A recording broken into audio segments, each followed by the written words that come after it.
Mic check 1 2. It's the Y2K collector, and someone left a comment under my last video that made me want to have a quick conversation about two things: margin and leverage. And these are two things that I think both collectors and resellers need to pay very close attention to, especially as we go into 2026, and especially as we start to look at the backdrop of what the overall global and even like local economy is starting to look like. Now, one of the things that the commenter said was basically how he has noticed where he knows resellers that have taken on debt to be able to buy inventory for their reselling business. And they have pretty much over leveraged themselves. They have put themselves in a position where they have more debt than income.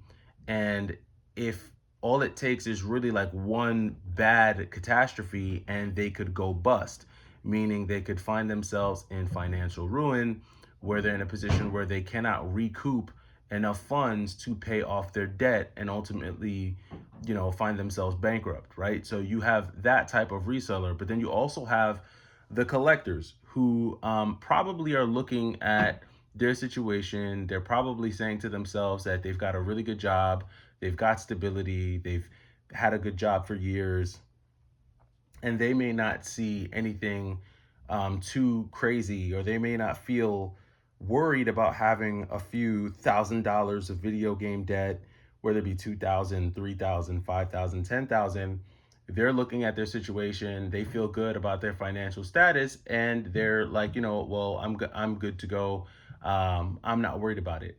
I think both groups, both the resellers and the collectors, should be very careful going into 2026. I say continue to enjoy the hobby.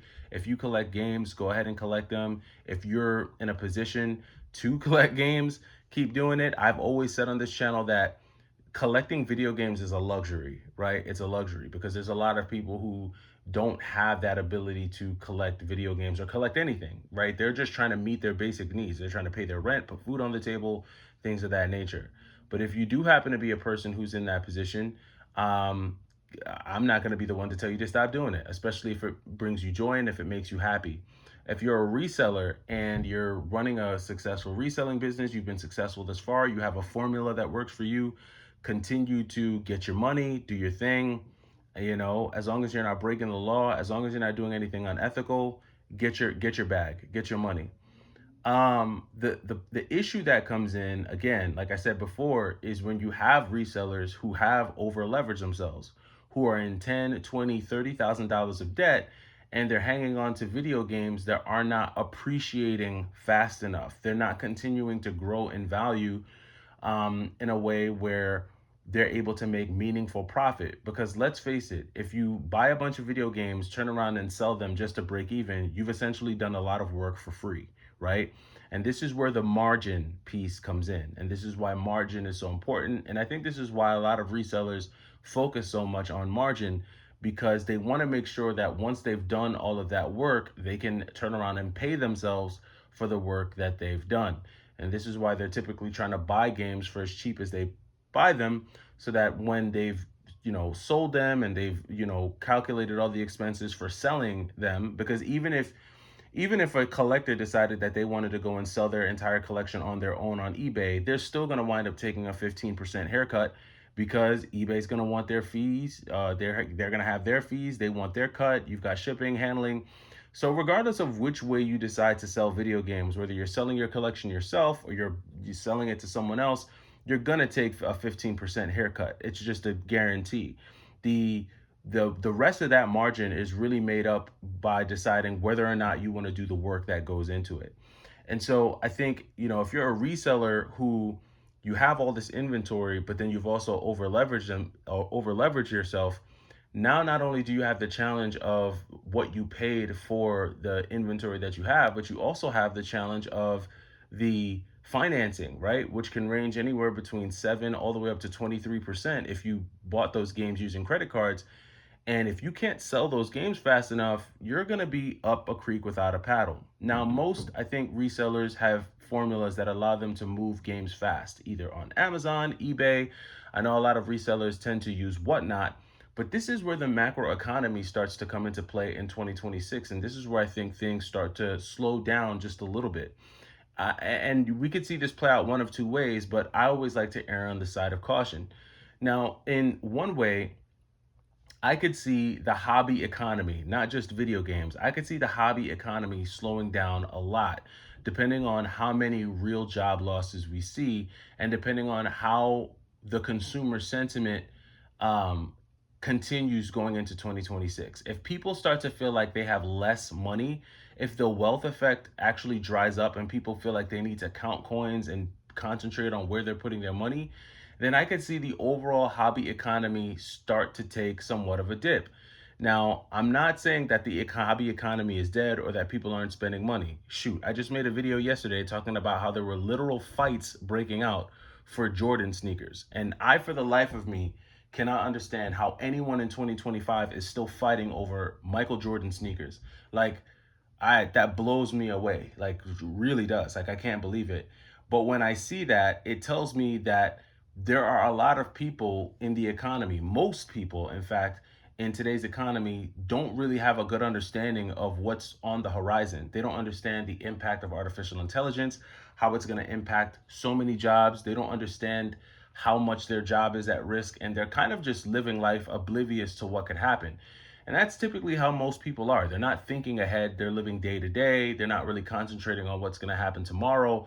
And so when something like a layoff happens or when their company goes out of business, this is why you see all these people jump online and start giving their testimonials about, how they can't believe they lost their job.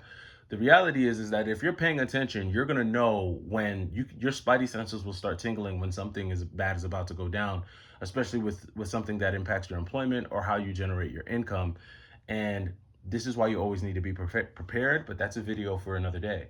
I say all this to say that when I look at these things, I do think that there is going to be an impact to the hobby economy. And if you are over leveraged, right?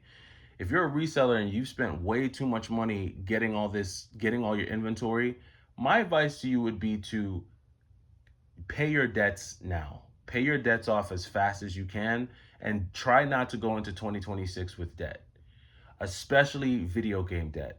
You do not want to go into 2026 with a bunch of debt that's due to video games or really any hobby type of item, right? Unless you are sure that you have channels and you have proven methods to sell these items to get your money back ASAP, I do not think that that is a wise thing to do. Even if you're a collector and you're not a reseller, right? I say get rid of that debt as soon as you can, and do it while the margins are as wide as they are. Because, like I said, if there is a big economic catastrophe, if there is massive continued mass layoffs, which they're happening. Amazon's laid off thousands of people, UPS has laid off thousands of people, Target has laid off thousands of people, and the list goes on. So I heard T-Mobile is about to lay off a bunch of people, Verizon's laid off 13,000 people. If this continues, and they're saying that this is going to continue, at some point or another, this is going to have to impact the hobby economy. Now, do I think that there's still always going to be those outlier things that people are going to just jump on and really want?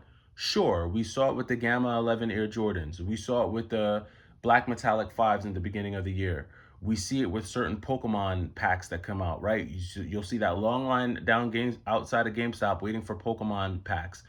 You'll see that with a lot of these things. But what I notice is that a lot of times the attention towards these items is because people believe that they'll be able to resell them for more money, right? So that's just further feeding into the death loop of this hobby economy.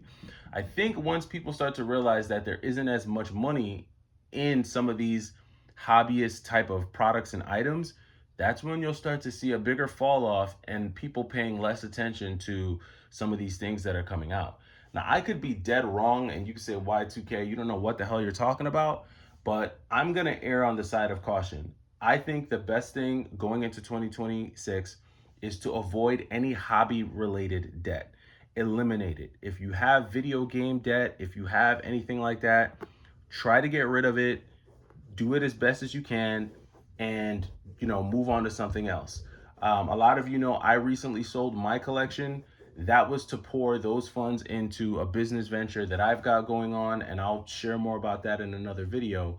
But again, I think the smart thing to do is to get rid of as much debt as you can.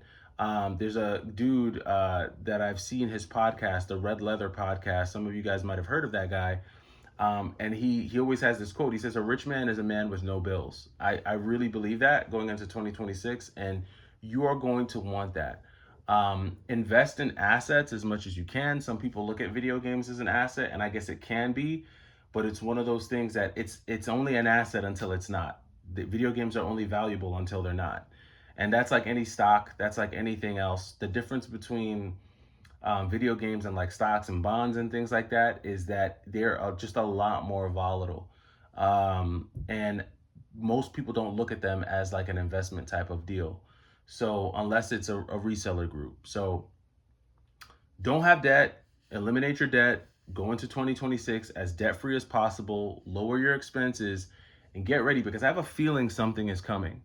I'm going to be talking more about the business side of what I plan to do on this channel, and how it will impact the things that I collect in the future. I'm still the Y2K collector, but I think collecting, we're going to have to be smart, and we're going to have to think about the things that we're collecting as well.